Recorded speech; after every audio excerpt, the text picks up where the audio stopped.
नमस्कार विद्यार्थी मित्रांनो, मी तलाठी सर तुमच्या सर्वांचं स्वागत करतो आपल्या अकॅडमीमध्ये, ज्याचं नाव आहे अश्विनी अकॅडमी बाय तलाठी सर. ठीक आहे. आज आपण छत्रपती संभाजीनगर शहर पोलीस भरती 2026चा जो 15 मार्च 2026 रोजी पेपर झाला, त्या पेपरचं संपूर्ण विश्लेषण पाहणार आहे. ठीक आहे. तर आपण लगेच सुरू करूया. पहिला भाग मराठी व्याकरणपासून सुरू होतो आहे, त्याच्यानंतर मॅथ्स आणि रिझनिंग आणि शेवटी GS विचारण्यात आलेला आहे. ठीक आहे. पहिला प्रश्न आपण पाहूया. सन 2024मध्ये केंद्र सरकारने मराठी भाषेला डॅश डॅश भाषेचा दर्जा दिला. ठीक आहे. अभिजात, अभिरूप, अतुलनीय, अतिप्राचीन. तर आपणा सर्वांना माहिती आहे की अभिजात हे याचं उत्तर आहे. केंद्र सरकारने मराठी भाषेला नुकताच कोणता दर्जा दिलेला आहे, तर अभिजात असा दर्जा दिलेला आहे. अभिरूप, अतुलनीय, अतिप्राचीन असं काही नाही. हे फक्त यमक जोडणारे ऑप्शन्स टाकून दिलेले आहेत. ठीक आहे. आपण पुढचा प्रश्न बघूया. हा एकदम सोपा प्रश्न होता. ठीक आहे. नेक्स्ट, बोलीभाषा या प्रमाण भाषेइतक्याच महत्त्वाच्या आहेत. खालीलपैकी कोणती बोलीभाषा नाही असं विचारण्यात आलेलं आहे. तर वऱ्हाडी, झाडी, अहिराणी आणि वाडी. तर वाडी ही बोलीभाषा नाही. ठीक आहे. वऱ्हाडी हे आहे, झाडी अशी पण आहे, अहिराणी अशी पण आहे, पण वाडी हे नाही आहे. झाडी याला यमक असं वाडी हे टाकण्यात आलेलं आहे, पण वाडी अशी कोणतीही बोलीभाषा नाही. त्यामुळे तुमचं डी ऑप्शन येणं गरजेचं आहे. ठीक आहे. प्रमाण भाषा आणि बोलीभाषा याच्यातील फरक तुम्हाला माहीतच असेल. साधारणपणे प्रमाण भाषा म्हणजेच प्रमाण मानण्यात आलेली भाषा आणि बोलीभाषा म्हणजेच साधारणपणे क्षेत्रानुसार, स्थळानुसार ती भाषा बदलत जाते. ठीक आहे. आपण नेक्स्ट बघूया. खालील कवितेच्या ओळी कोणी लिहिल्या? लाभले आम्हास भाग्य बोलतो मराठी, जाहलो खरेच धन्य ऐकतो मराठी. तर तुम्हाला सर्वांना माहीतच असेल, या सुरेश भट यांच्या कवितेच्या ओळी आहेत. ठीक आहे. फॅक्ट आहे, तुमचं पाठ असणं गरजेचं आहे. ठीक आहे. पर्याय क्रमांक डी. ठीक आहे. आपण नेक्स्ट प्रश्न बघूया. शासन निर्णय 2022 नुसार महाराष्ट्र शासनाने स्वीकारलेल्या अक्षरमालेप्रमाणे क्ष व ज्ञ ही अक्षरे कोणत्या प्रकारात येतात? स्वर, स्वरादी, विशेष संयुक्त व्यंजने का विशेष स्वर? तर विशेष संयुक्त व्यंजने या कॅटेगरीमध्ये क्ष व ज्ञ यांना महाराष्ट्र शासनाने टाकलेलं आहे. स्वरमध्ये नाही आहे, स्वरादीमध्ये पण नाही आहे किंवा विशेष स्वर नाही आहे, विशेष संयुक्त व्यंजने असं याचं उत्तर यायला हवं. ठीक आहे. आपण नेक्स्ट बघूया. आम्ही या शब्दातील मी या जोडाक्षराची अचूक फोड दर्शवणारा पर्याय निवडा. मी असं. तर साधारण इथे म अर्धा असला पाहिजे, त्यानंतर ह अर्धा असला पाहिजे आणि त्यानंतर ई दीर्घ असला पाहिजे. इथे दुसरी व्यालांट असल्यामुळे दीर्घ ई पाहिजे. असा ऑप्शन कुठे आहे? साधारण इथे आहे. ठीक आहे. पर्याय क्रमांक 2 हा येणार नाही, हा येणार नाही, 4 नंबर पण येणार नाही. पर्याय क्रमांक 2 मध्ये आपल्याला आम्ही या शब्दातील मी या जोडाक्षराची फोड दिसते. ठीक आहे. आम्ही असं.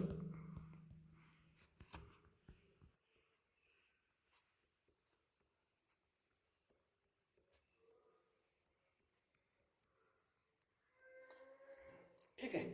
आपण पुढील पर्याय बघूया. पुढील प्रश्न बघूया.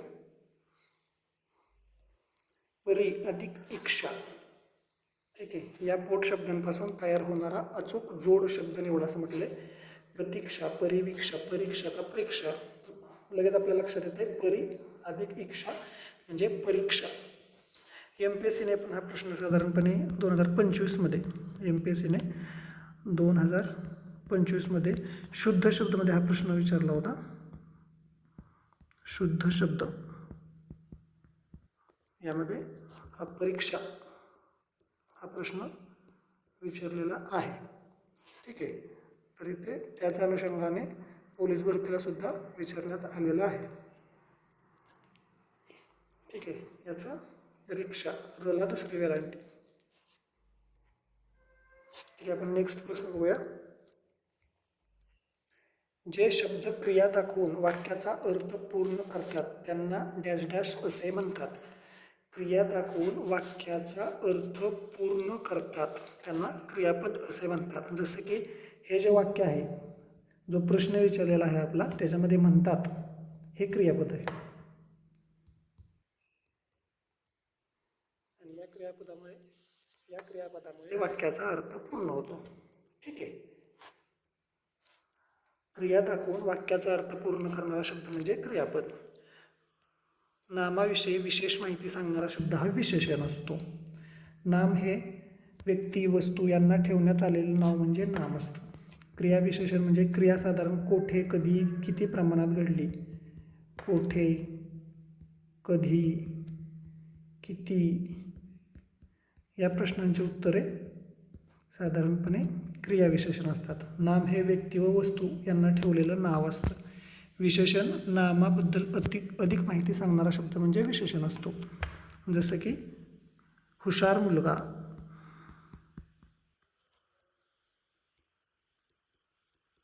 यामध्ये हुशार हे विशेषण आहे. आणि क्रियापद हुशार मुलगा प्रथम क्रमांकाने उत्तीर्ण झाला, यामध्ये झाला हे क्रियापद आहे. ठीक आहे. आणि मुलगा हे नाम आहे. नामामध्ये पण हे सामान्य नाम आहे.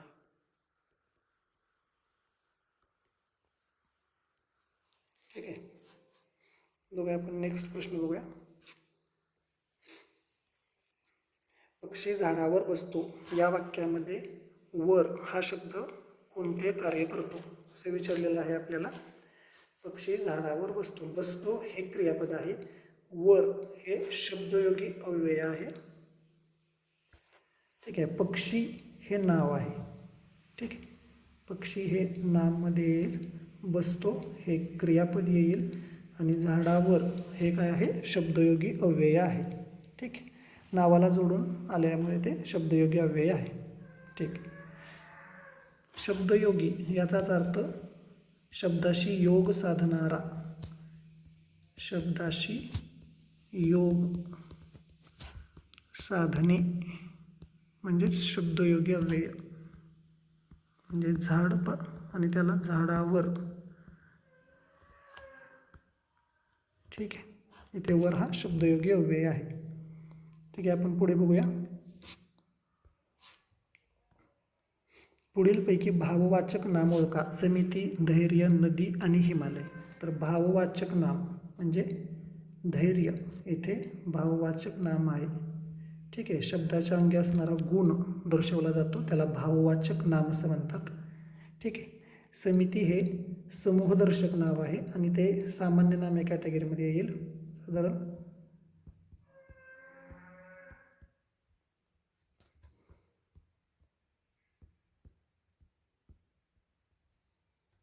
ठीक आहे. नदी हे पण सामान्य नाम येईल.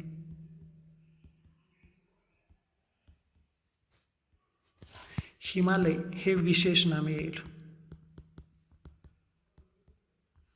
बघा, नदी म्हणजे समजा गंगा नदी असं जर म्हटलं, गंगा नदी, तर गंगा हे विशेष नाम आहे आणि नदी हे सामान्य नाम आहे. ठीक आहे. तसं हिमालय पर्वत असं म्हटलं, हिमालय पर्वत, तर हिमालय हे विशेष नाम आहे आणि पर्वत हे सामान्य नाम आहे.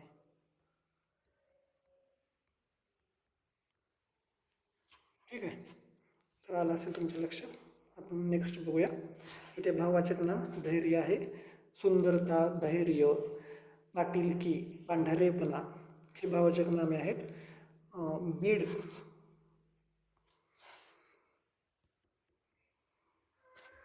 बीड 2026ची जी पोलीस भरती आता याच तारखेला पार पडली 15 मार्च 2026ला. ठीक आहे, 15 मार्च 2026ला. त्याच्यामध्ये पांढरेपणा हे भाववाचक नाम विचारलेलं आहे. पांढरेपणा हे भाववाचक नाम विचारलेलं आहे. ठीक आहे, बघूया आपण नेक्स्ट. त्याला गची बाधा झाली या वाक्यात गचा उपयोग काय म्हणून केला आहे?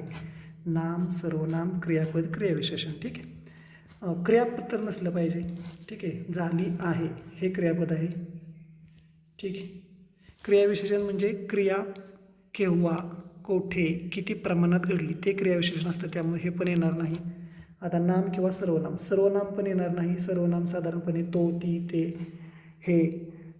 हे साधारणपणे सर्वनाम असतं. जसं की संबंधी सर्वनाम पुढे विचारण्यात आलेले आहेत आपल्याला.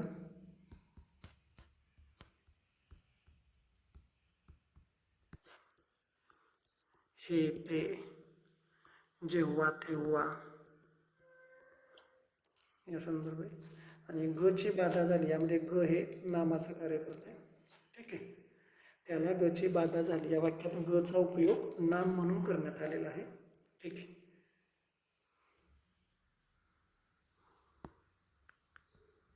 ठीक आहे, आपण नेक्स्ट बघूया.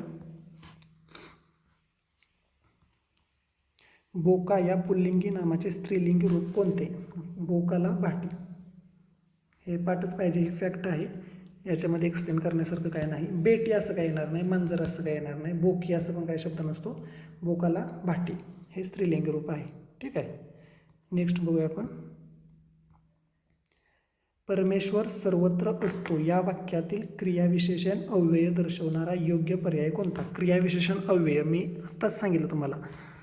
क्रिया कधी, कोठे, किती,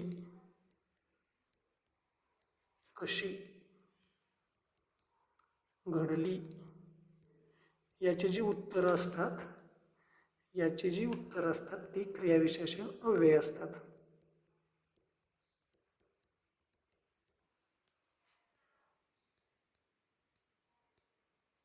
ठीक आहे, तर परमेश्वर सर्वत्र असतो. कोठे, कोठेचं उत्तर काय आहे? कोठे असतो तर सर्वत्र असतो.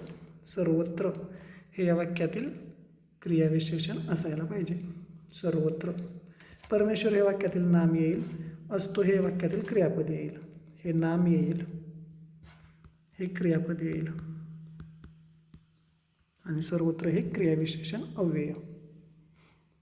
ठीक आहे, आपण नेक्स्ट बघूया. माझ्याकडे काही उपजत गुण होते यातील माझ्याकडे या शब्दामधील विभक्ती दर्शवणारा अचूक पर्याय होता. आता हा थोडासा कन्फ्युजिंग प्रश्न आहे, कारण माझ्याकडे मध्ये माझ्या आणि कडे या दोन्हीचा पण आपण विचार केला तर ते विभक्ती दर्शवणारे पर्याय होऊ शकतात. माझ्यामध्ये साधारणपणे चा, ची, चे या पद्धतीनं त्याचं होऊ शकतं उत्तर. आणि कडे यामध्ये साधारण सप्तमी अधिकरण जो भाव असतो त्या दृष्टीने याचं सप्तमी उत्तर पण येऊ शकतं. म्हणजे षष्टी किंवा सप्तमी याचं हे उत्तर येऊ शकतं. कारण जे दोन शब्द एकत्र जोडून आलेले आहेत माझ्याकडे, ते दोन्हीही विभक्तीच्या दृष्टीने आपण पाहिलं तर दोन वेगवेगळे उत्तरं देतात. त्यामुळे षष्टी किंवा सप्तमी हे याचं उत्तर असलं पाहिजे. तृतीय आणि प्रथमा येणार नाही. ठीक आहे, ठीक आहे. बऱ्याच मुलांचं इथं कन्फ्युजन झालेलं आहे या प्रश्नामध्ये, तर मी तुम्हाला एकदम सोप्या पद्धतीने समजून सांगतो. थोडक्यात आता इथे षष्टी आणि सप्तमी. षष्टीचं काय आहेत? प्रत्यय चा, ची, चे. सप्तमीचे काय आहेत? त, ई, आ. ठीक आहे, षष्टीचं आपण बघूया अगोदर. समजा आपण असं म्हटलं आजीचा चष्मा हरवला, तर आपण असं पण म्हणू शकतो आजीचाच्या ठिकाणी आपण माझा चष्मा हरवला. ठीक आहे, हे दोन्हीही षष्टी विभक्ती आहे. ठीक आहे, तसंच आता आपण बघा नेक्स्ट सांगतो तुम्हाला, घरात पंखा आहे. ठीक आहे, इथे त साधारणपणे सप्तमीचा आलेला आहे. माझ्याकडे पंखा आहे. ठीक आहे, अधिकरण विभक्ती कशी आहे ते मी सांगत होतो. एक मिनिट. ठीक आहे, आपण बघितलं आजीचा चष्मा हरवला आणि माझा चष्मा हरवला, हे दोन्हीही षष्टी विभक्ती आहे. ही षष्टी विभक्ती आहे. त्यामुळे माझ्या एवढं जर म्हटलं तर ते षष्टीमध्ये येईल. आणि आता घरात पंखा आहे किंवा मग माझ्याकडे पंखा आहे, या दोन्हीचा पण अर्थ एकच आहे तो. ठीक आहे, साधारणपणे ही सप्तमी विभक्ती आहे. मग त्यामुळे हे थोडंसं कन्फ्युजन होतं की याची विभक्ती सांगायची आहे की याची विभक्ती सांगायची आहे. ठीक आहे, आपण बघूया नेक्स्ट. याचं उत्तर षष्टी किंवा सप्तमी यायला हवं. ठीक आहे. वादातीत या शब्दाचा योग्य अर्थ दर्शवणारा पर्याय निवडा. वादातीत कोणताही वाद नसलेला. आता वादग्रस्त आणि न्यायप्रविष्ट, वाद घालणारा हे असं काही येणार नाही. कोणताही वाद नसलेला असं याचा आन्सर येईल. ही फॅक्ट आहे, पाठ पाहिजे. ठीक आहे. देश या नामाचे सामान्य रूप दर्शवणारा योग्य पर्याय निवडा. ठीक आहे, सामान्य रूप म्हणजेच शब्दाला प्रत्यय लावताना जो शब्दात बदल होतो तो बदल झालेला शब्द. देश आणि ला, समजा देशाला. ठीक आहे, तर इथं देशा हे जो आहे हे सामान्य रूप आहे. हे संपूर्ण शब्द सामान्य रूप नसतो, तो जो बदल झालेला आहे तेवढंच घ्यायचं असतं. देशा साधारण हे. ठीक आहे, स्वदेश, देश, विदेश असं काही येणार नाही. देशा, समजा आता देश अधिक त, देशात, तर यावेळेस हे देशा हे सामान्य रूप आहे. ठीक आहे, बघूया आपण नेक्स्ट. जे आले नाही ते हरले या वाक्यातील जे सर्वनामाचा प्रकार कोणता? मी मगाशी सांगितलं होतं तुम्हाला, संबंधी सर्वनाम. हा सर्वनामावरती मोठा दुसरा प्रश्न आहे. जे ते हे संबंधी सर्वनाम आहे. आत्मवाचक सर्वनाममध्ये स्वतः, आपण, प्रश्नार्थकमध्ये काय. ठीक आहे, अशा प्रकारे सर्वनाम येतील. तर जे आणि ते हे संबंधी सर्वनाम असलं पाहिजे. ठीक आहे, आपण पुढचा प्रश्न बघूया. तू या सर्वनामाचे पंचमी विभक्तीचे एकवचनी रूप कोणते? तू या सर्वनामाचे पंचमी विभक्ती. ठीक आहे, पंचमी विभक्तीचे एकवचनी रूप. ठीक आहे, पंचमी विभक्तीमध्ये ऊन, होऊन हे प्रत्यय असतात, हे तुम्हाला माहीत असेल. ऊन, होऊन. मग ऊन, होऊन इथं नाही, इथं नाही, इथं नाही, इथे. ठीक आहे, तुझं होणं हे याचं ॲन्सर असलं पाहिजे. इथे त येणार नाही, साधारण हे सप्तमीमध्ये जाईल. ला येणार नाही. सला ते सलानाते हे द्वितीय किंवा चतुर्थीमध्ये जाईल. तुझे, माझा चष्मा, तसं तुझे डोळे या पद्धतीने हे साधारण षष्टीमध्ये जाईल. तर तुझहून ही पंचमी यायला हवी.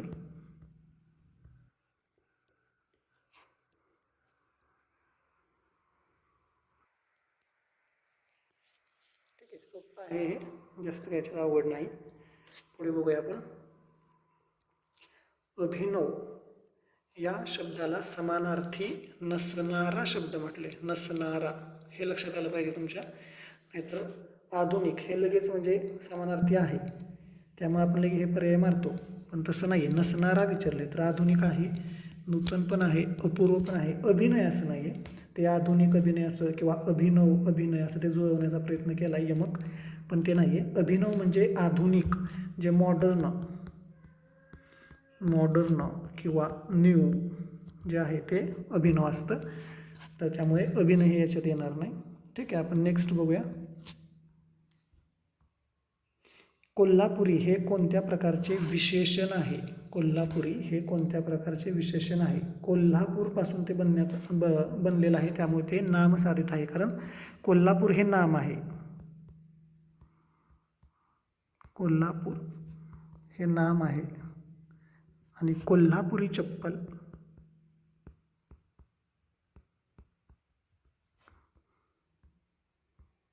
यामध्ये कोल्हापुरी हे नामसाधित विशेषण आहे.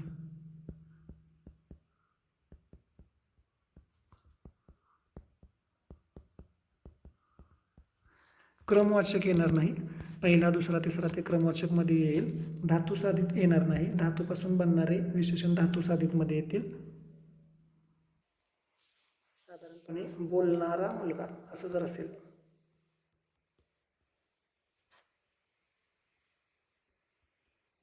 तर ते धातुसाधित येईल, कारण बोलणारा, बोल हा धातू असल्यामुळे त्यापासून हे धातुसाधित विशेषण तयार झालेलं आहे.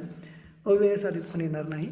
तर नामसाधित कोल्हापुरी हे कोणत्या प्रकारचे विशेषण आहे, तर नामसाधित हे फायनल आन्सर यायला पाहिजे याचा, नामसाधित. ठीक आहे. नेक्स्ट बघूया आपण. पुढील वाक्यातील कर्ता ओळखा. राजाला मुकुट शोभतो. हे फार वेळा विचारण्यात आलेला प्रश्न आहे. MPSCने पण हा प्रश्न बऱ्याच वेळा विचारलेला आहे. MPSCने गौरीला साडी शोभते.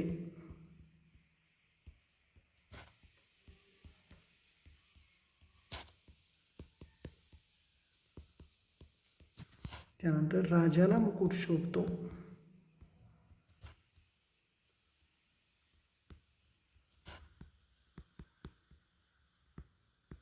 श्रावणीला थंडी वाजते.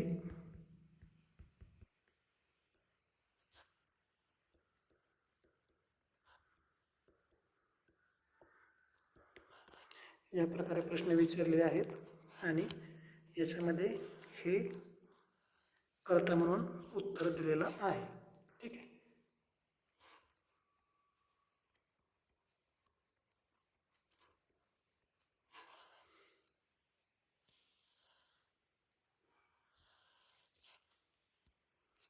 ठीक आहे. राजाला मुकुट शोभतो याच्यामध्ये मुकुट हा कर्ता आहे, शोभतो हे क्रियापद आहे. ठीक आहे. आपण पाहूया नेक्स्ट.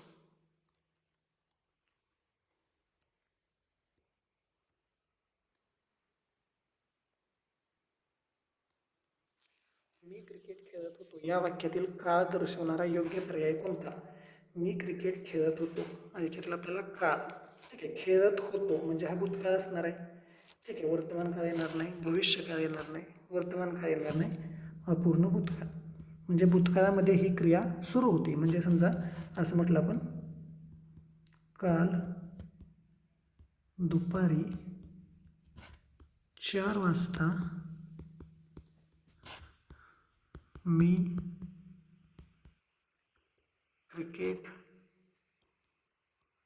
खेळत होतो. म्हणजे काल दुपारी 4 वाजता ही क्रिया सुरू होती, ही क्रिया चालू होती काल दुपारी 4 वाजता.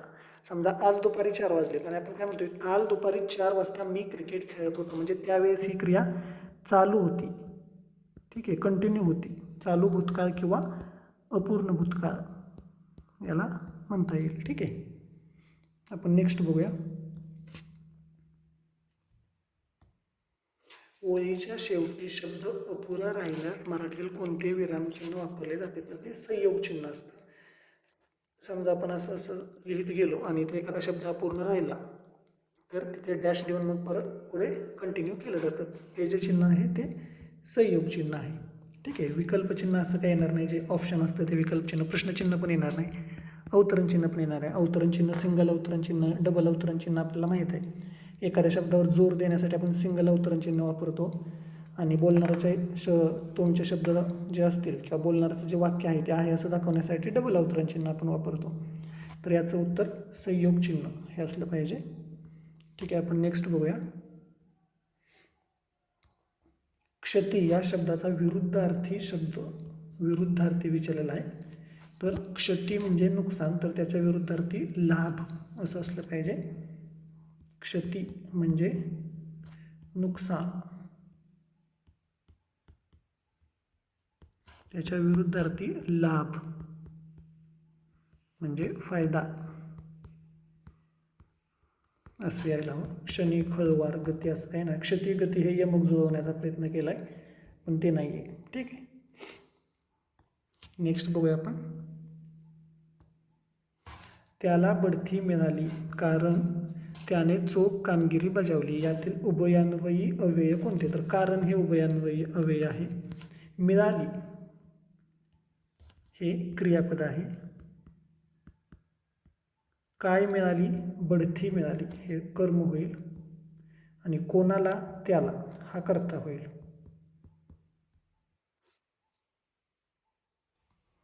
किंवा आपण जे मगाशी वाक्य बघितलं, राजाला मुकुट शोभतो, त्या पद्धतीनं जर बघायला गेलं तर मग हे कर्ता होईल, बढती कर्ता होईल आणि त्याला कर्म होईल. ठीक आहे, तो ॲडव्हान्स ग्रामरचा पार्ट आहे. MPSCमध्ये डीपमध्ये विचारलं जातं. आपल्याला पोलीस भरतीसाठी एवढं डीप विचारण्यात येणार नाही, म्हणून तर त्यांनी फक्त कारण हे फक्त उभयान्वयी अव्यय कोणते आहे वाक्यातील एवढंच ओळखण्यासाठी सांगितलेलं आहे. तर कारण हे उभयान्वयी अव्यय आहे. ठीक आहे, आपण नेक्स्ट बघूया. या दानासी या दानाहून अन्यनसे उपमान या वाक्यातील अलंकार दर्शवणारा योग्य पर्याय ओळखा. तर हा अनन्वय अलंकार आहे. आपण सर्वांना माहिती आहे की उपमेय हेच उपमान आहे, म्हणजे त्याला दुसऱ्या कोणाची गरज नाही किंवा दुसरं कोणी त्याच्याशी तुलना करू शकत नाही. असं ज्यावेळेस असतं त्यावेळेस अनन्वय अलंकार असतो. उपमेय हेच उपमान, उपमेय हेच उपमान. यावेळी कोणता अलंकार असतो? अनन्वय. म्हणजे आपण म्हणतो ना, तो आहे त्याच्यासारखाच किंवा त्याच्यासारखा तोच, म्हणजे त्याच्यासारखं दुसरं कोणी नाही, तोच, त्या संदर्भात हे आहे. ठीक आहे, आपण नेक्स्ट बघूया.